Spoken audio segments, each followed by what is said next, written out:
Paid my dues. Tonight I'm gonna have my say. Is this the real life? Is this just fantasy?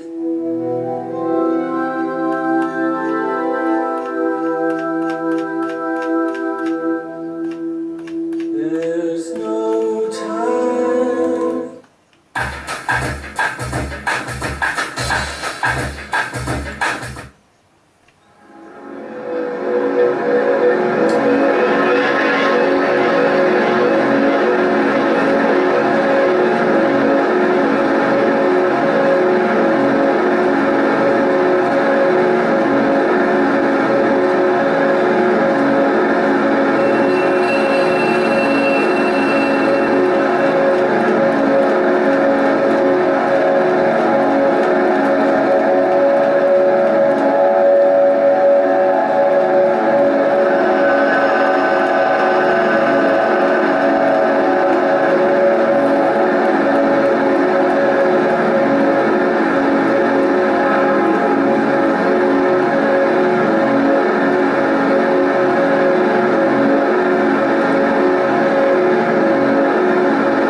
not tiling now, because Jane had suddenly remembered that there is only one safe way of taking things out of little children's eyes, and that is with your own soft, wet tongue. The Phoenix and the Carpet by E. Nesbit. Chapter 1. The Egg. It began with the day when it was almost the 5th of November, and a doubt arose in some breast, rabbits I fancy, as to the quality of the fireworks laid in for the Guy Fawkes celebration. "They were jolly cute," said whoever it was, and I think it was Robert. "And suppose they didn't go off in the night. Those Fossett kids would have something to snigger about them." "The ones I got are all right," Jane said. "I know they are because the man at the just shut our eyes and each draw one out and then try them." "But it's raining cats and dogs," said Jane. "And Queen Anne is dead," rejoined Robert. No one was in a very good temper. "We needn't go out to do them. We can just move back the table and let them off on the old tea tray we played toboggans with. I don't know what you think, but I think it's time we did something that would be really useful. Because then we shouldn't just hope the fireworks would make those bosses sit up. We should know. It would be something to do," Cyril owned with languid approval. So, the table was moved back, and then the hole in the carpet that had been near the window till the carpet was turned round showed most awfully. But Anthea stole out on tiptoe and got the tray when cook wasn't looking, and rushed in and put it over the hole. Then all the fireworks were put on the table, and each of the 4 children shut its eyes very tight and put out its hand and grasped something. Robert took a cracker. Cyril and Anthea had Roman candles, but Jane's fat paw closed on the gem of the whole collection, the jack-in-the-box that had cost 2 shillings, and one at the least of the party, I will not say which because it was sorry afterwards, declared that Jane had done it on purpose. Nobody was pleased.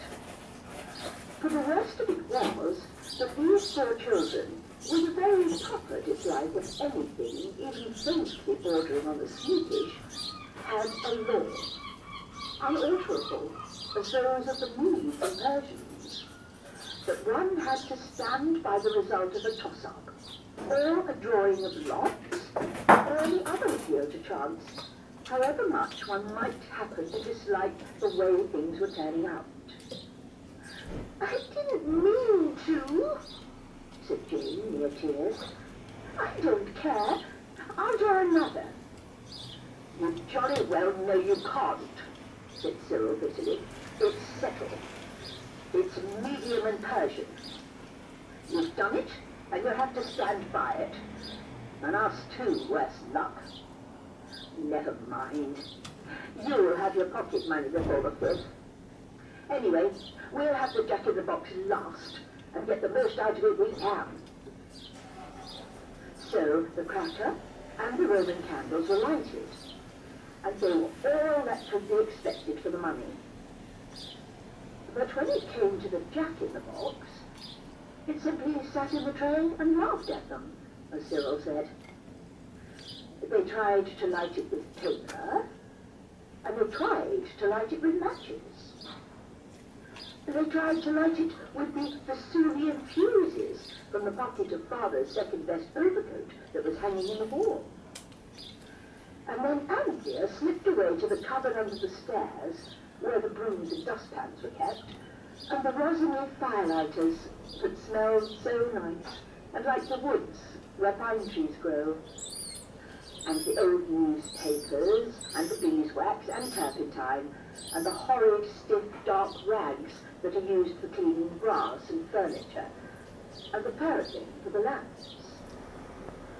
She came back with a little pot that had once cost 7p halfpenny when it was full of red currant jelly.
A nice thing for customers to hear you are coming here and charging me with finding things in goods or sales.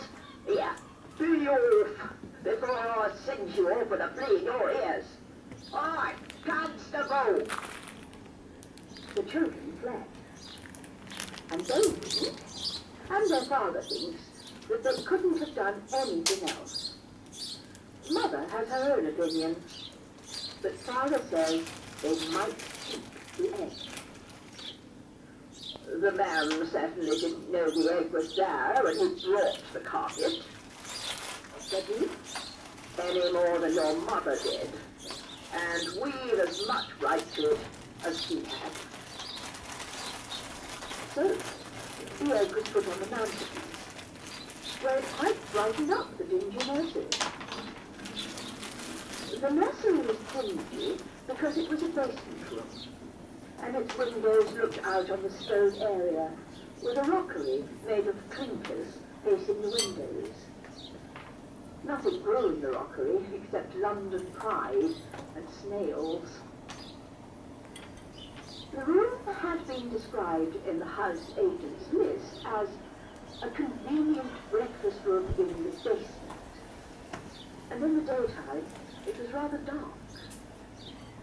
This did not matter so much in the evenings when the gas was alight, but then it was in the evening that the black beetles got so sociable and used to come out of the low cupboards on each side of the fireplace where their home was and try to make friends with the children. At least, I suppose that was what they wanted, but the children never would. On the 5th of November, Father and Mother went to the theatre, and the children were not happy at a white house between a sand pit and a gravel pit, and things had happened.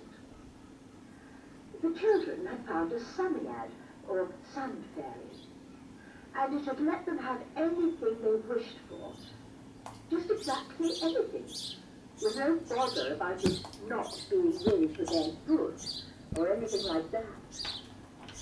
And if you want to know what kind of things they wished for, and how their wishes turn out, you can read it all in a book called 5 Children and It. It was the Samiad. If you've not read it, perhaps I ought to tell you that the 5th child was the baby brother, who was called the Lamb, because the first thing he had ever said was, "Ah!" And that the other children were not particularly handsome, nor were they extra clever, nor extraordinarily good. But they were not a bad sort on the whole. In fact, they were rather like you. "I don't want to think about the pleasures of memory," said Cyril. "I want some more things to happen." "We're very much luckier than anyone else as it is," said Jane. "Why? No one else ever found a Samiad. We ought to be grateful." "Why shouldn't we go on being, though?" Cyril asked. "But lucky, I mean, not grateful. Why is it all got to stop?" "Perhaps something will happen," said Anthea comfortably. "Do you know, sometimes I think we are the sort of people that things do happen to." "It's like that in history," said Jane.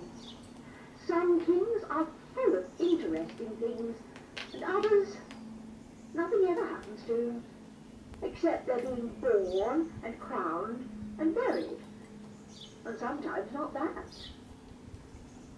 "I think Panther's right," said Cyril. "I think we are the sort of people things do happen to. I have a sort of feeling things would happen right enough if we could only give them a shove. We just want something to start it, that's all." "I wish they taught magic at school," Jane sighed. "I believe if we could do a little magic, it might make something happen." "I wonder how you begin." Robert looked round the room, but he got no ideas from the faded green curtains or the drab Venetian blinds, or the worn brown oilcloth on the floor. Even the new carpet suggested nothing, though its pattern was a very wonderful one, and always seemed as though it was just going to make you think of something. I could begin right enough, said Anthea. I've read lots about it, but I believe it's wrong in the Bible. It's only wrong in the Bible because people want to hurt other people. I don't see how things can be wrong unless they hurt somebody, and we don't want to hurt anybody. And what's more, we jolly well couldn't if we tried. Let's get the Inglesby legends. There's something about abracadabra there, said Cyril, yawning. We may as well play at magic. Let's be Knights Templar. They were earthly gone on magic. They used to work spells or something with a goat and a goose. Father says so. Well, that's all right, said Robert unkindly. You can play the goat right enough, and Jane knows how to be a goose. I'll get Inglesby, said Anthea hastily. You turn up the hearthrug. So, they traced strange figures on the linoleum where the hearthrug had kept it clean. They traced them with chalk that Robert had nicked from the top of the mathematical master's desk at school. You know, of course, that it is stingy to take a new stick of chalk, but it's not wrong to take a broken piece, so long as you only take one. I do not know the reason of this rule, nor who made it. And they chanted all the gloomiest songs they could think of. And of course, nothing happened. So then Anthea said, I'm sure a magic fire ought to be made of sweet-smelling wood, and have magic gum and essences and things in it. I don't know any sweet-smelling wood except cedar, said Robert, but I've got some ends of cedar wood lead pencils. So they burnt the ends of lead pencil, and still nothing happened. Let's burn some of the eucalyptus oil we have for our colds, said Anthea. And they did. It certainly smelled very strong. And they burnt lumps of camphor out of the big chest. It was very bright and made a horrid black smoke, which looked very magical. But still nothing happened. Then they got some clean tea cloths from the dresser drawer in the kitchen and waved them over the magic chalk tracing.